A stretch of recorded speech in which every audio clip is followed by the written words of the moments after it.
ভারত, যার মধ্যে পড়ছে অরুণাচল, অসম, মেঘালয়, ত্রিপুরা, মিজোরাম, মণিপুর এবং নাগাল্যান্ড। পড়শি দেশ বাংলাদেশের সঙ্গে ঘটে যাওয়া সাম্প্রতিক বেশ কিছু ইস্যুতে উঠে এসেছে এই উত্তর পূর্ব ভারতের কথা।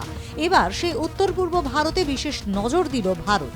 ভারত এবং বাংলাদেশের মধ্যে সম্পর্কের টানাপোড়েনের মধ্যেই সাম্প্রতিক সময়ে একাধিক জায়গায় বিএসএফকে কাঁটাতারের বেড়া দিতে বাধা দিয়েছে বিজিবি।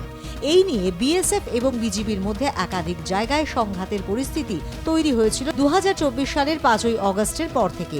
চিকেন নেক করিডোরের অন্যতম মিজোরামের সঙ্গে বাংলাদেশের প্রায় 318 কিলোমিটার পর্যন্ত সীমান্ত রয়েছে। সীমান্তের ওপারে রয়েছে পার্বত্য চট্টগ্রাম এবং সিলেট। দুর্গম পাহাড়ি এবং জঙ্গল হওয়ার কারণে ওই সীমান্ত দিয়ে অনুপ্রবেশ অনেকটাই সহজ হয়। যেভাবে ইদানিং বাংলাদেশের ইসলামী জঙ্গি সংগঠনগুলি সেভেন সিস্টার্সের নাশকতা চালানোর হুঙ্কার ছেড়েই চলেছে, এর জেরে স্থানীয় বাসিন্দাদের মধ্যেও উত্তেজনা ছড়ায়। এই বিষয়টি নিয়ে এর আগেও কথা হয়েছে, দুই দেশের মধ্যে পতাকা বৈঠক হয়েছে জায়গায় জায়গায়। এছাড়াও সীমান্ত হত্যা নিয়ে বাংলাদেশের অনেক অভিযোগ। এর পাশাপাশি 71-এর শত্রুদের কাছে টেনে ভারত বিদ্বেষে মুখর বাংলাদেশ। অন্তর্বর্তী সরকারের প্রধান মোহাম্মদ ইউনূসের অনুমোদনের পর কয়েক মাস আগে ঢাকায় শাখা খুলেছে পাক গুপ্তচর সংস্থা আইএসআই। বাংলাদেশের সাম্প্রতিক হিংসার নেপথ্যে রয়েছে এই আইএসআই এর ঢাকা সেল। শুধু তাই নয়, প্রতিবেশী দেশে বসে এবার পশ্চিমবঙ্গ সহ উত্তর পূর্ব ভারতকেও অশান্ত করার ষড়যন্ত্র করছে পাক গুপ্তচর সংস্থা। উঠে আসে এমনই তথ্য।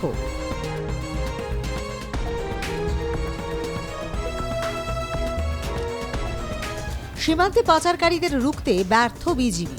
এই আবহে বাংলাদেশি অনুপ্রবেশকারী বা পাচারকারীর ওপর বিএসএফ গুলি চালালে তাতেও আপত্তি বাংলাদেশের।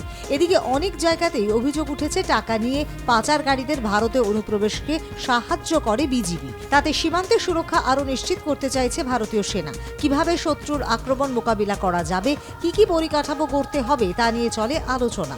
মিজোরাম বাংলাদেশ সীমান্তে পাহারার জন্য বর্তমানে 85টি বর্ডার আউটপোস্ট রয়েছে। সেই সংখ্যা বাড়ানোর বিষয়টি নিয়েও চলছে ভাবনা চিন্তা। ভারত বিরোধিতার সুর ক্রমেই চড়ছে বাংলাদেশে। উত্তর পূর্ব ভারতকে বিচ্ছিন্ন করার ডাক দিয়েছেন বাংলাদেশি নেতারা।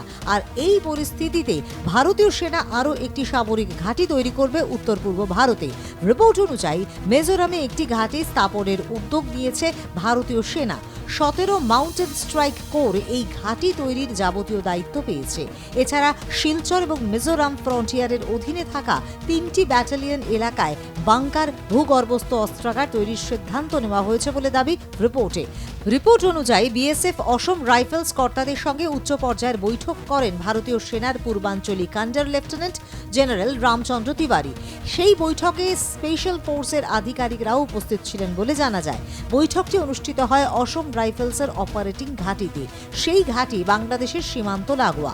জানা যায়, বৈঠকে সীমান্তের উপর নজরদারির ওপর জোর দেওয়ার বিষয়ে কথা হয়েছে। বিএসএফ এর সঙ্গে সমন্বয় রেখে নজরদারির পরিধিও বৃদ্ধি করার সিদ্ধান্ত নিয়েছে ভারতীয় সেনা।